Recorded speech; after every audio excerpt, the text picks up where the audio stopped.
Well, the House is expected to vote this afternoon, within moments, apparently, to hold Attorney General Eric Holder in contempt. We've got Evan Perez joining us now from Washington, D.C. Evan, thanks for joining us.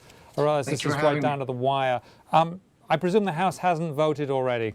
Right, they're preparing to vote right now. They're doing a couple of parliamentary moves. The Democrats have been trying to throw things at this afternoon to try to avert the vote. The Republicans have been insisting that they have to go forward because, after all, this has been a months-long argument over turning over documents regarding Fast and Furious. Now, remind us what Fast and Furious is.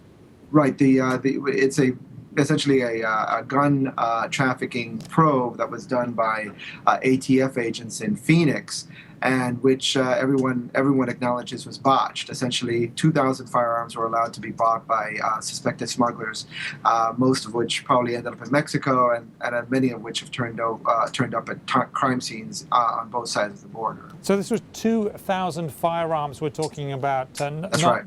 More than a few. Now, I understand that this vote is merely for show because there may be a censure, and it looks like it will go through. Is that right? Right. It's expected to go through. The Republicans control the House, and it's become essentially a very partisan debate. You'll have a few Democrats who represent conservative districts who will vote with the Republicans today. The NRA has made it clear that they're watching, and they're going to grade members of Congress on how they vote. They support holding Attorney General Holder in contempt. And look, it's a meaningful vote. It's not just for show, in the sense that there's a real dispute here. There are documents that Congress has subpoenaed, and which the president has asserted executive privilege.